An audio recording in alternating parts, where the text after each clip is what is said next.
I just just to talk about this, and I know a lot of, I try to be.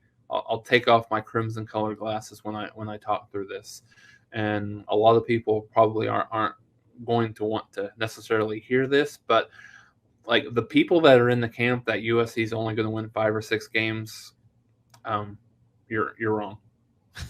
I mean, I would be shocked when you look at this. When you look at Yeah. the schedule, this is, I think, probably in.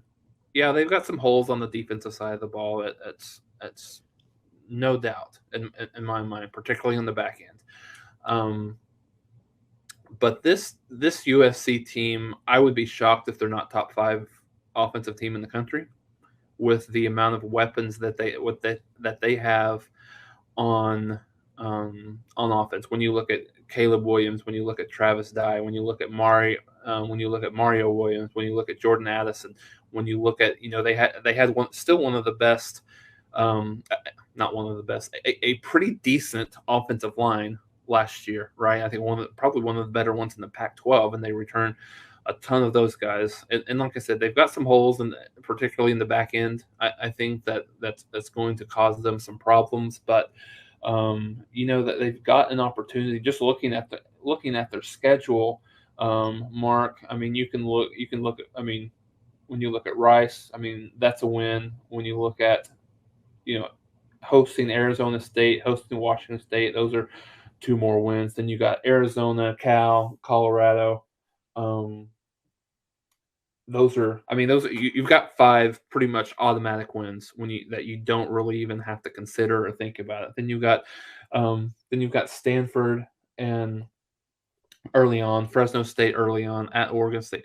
So the only games that I think honestly that you look at coming in that you would say they're going to be underdogs in is certainly at Utah when they go to Salt Lake City. I think Utah's probably a pretty consensus top 8, top 10 team in the country this year, and then kind of depending on what Notre Dame is at this point. So I think it sucks for Oklahoma fans that want so badly to see USC fall on their face, particularly here year one.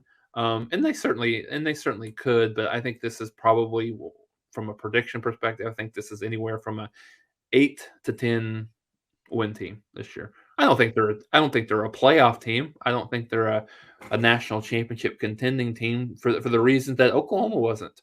They're not as good as they need to be on the defensive side of the ball, but they're going to put up points in bunches. For this entire run under Clay Helton, um, their defense has been like sprinkled with stars, like great players, but never really good. Like didn't have enough depth, didn't have enough coaching, continuity, all those things.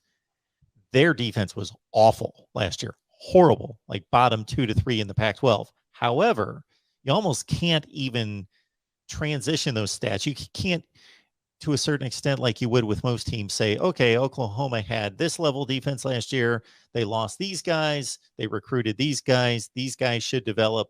Okay, we can make a estimation that they should roughly have about the same level defense. USC went out. They patched it up about as much as you can in one off season. They went out and got Bryson Shaw, who was a starting safety at Ohio State, albeit not a good one.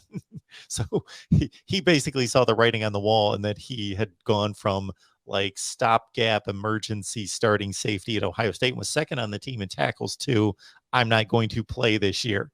But anyway, he's got 13 games under his belt in the Big Ten, and he's a decent player.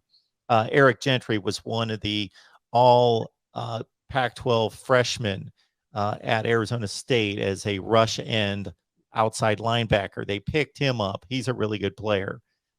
Shane Lee started at Alabama 2 years ago as a linebacker, had almost 100 tackles for loss, really good player. They picked him up. And then there's a few other ones. Latrell McCutcheon seems to be as though he's going to be in the rotation at corner from Oklahoma. Just the number of guys that they picked up on defense that I think is going to make them serviceable on defense. Right. Yep. Yeah, So I yeah, agree. Um, yeah, I agree 100%. I mean, you probably go into the season and thinking that you got teams like Oregon and probably Utah that are, and maybe not even Oregon, but at least Utah is the favorite coming in, certainly. But I think USC is very much in that discussion, as much as people probably hate to hear that.